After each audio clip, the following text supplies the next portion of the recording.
fewndo hande nyande wo e nyande hay e alat bimbi subaka kala ɓiɓɓe Guinée ɗuuɗuɓe hino fotta e ɗi nokkeli winditirɗi woni mawɓe fayɓe sukaɓe mo be hino faala winditade. Woni min landade ga ko fi kaydi jibinande nden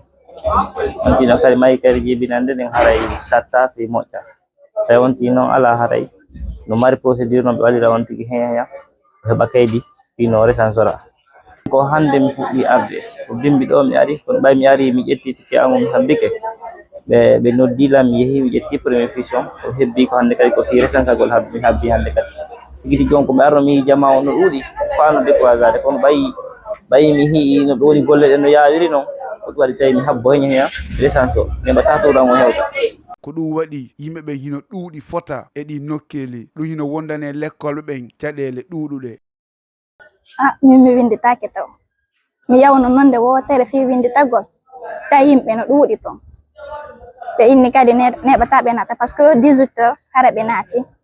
mille mi yewti kenen to école wo 17h hara mi yawi artugol 16h ko mi yawno toon tawi yimɓe no ɗuuɗi toon woɓɓe hay ko minen hotidi par ce que hari place ala hande kadi maɗum ɓe wawata fermugol l'heure mo ɓe haldi o hi woɓɓe dawoy par ce que woɓɓe go hari no ka amen ɓen noon ko 5h après ko ɓe gayni juulugol ɓe ɗumani ɓe yeehi ko on tan ɓe yeehi ɓe artude o tel 10h ni fayda ɓe arti min ko moni recensanade ko ɓay ɓe inni mo winditaki o heɓata kaydiji ɗi o faalaɗi mille ɓay komi won janngudel lam besoin ni e kaydiji buy wona ɗo ni nan faala yawgol janngoya watti ɗon ministre jom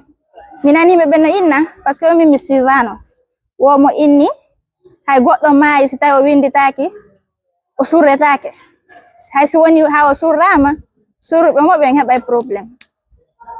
Hooreɓe halfinaɓe winditugol ɓe ɓiɓɓe leydi Guinée hino irri wondema jamaw hino hittini e ngol winditagol.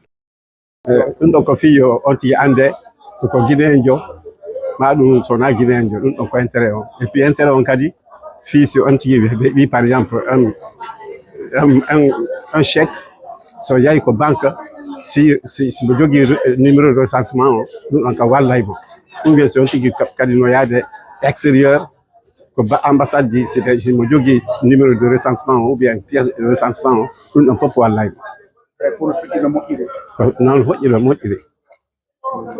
ɓay conseil ji ɗi no respecta ɗin conseil ji hon ko rewɓe ɓen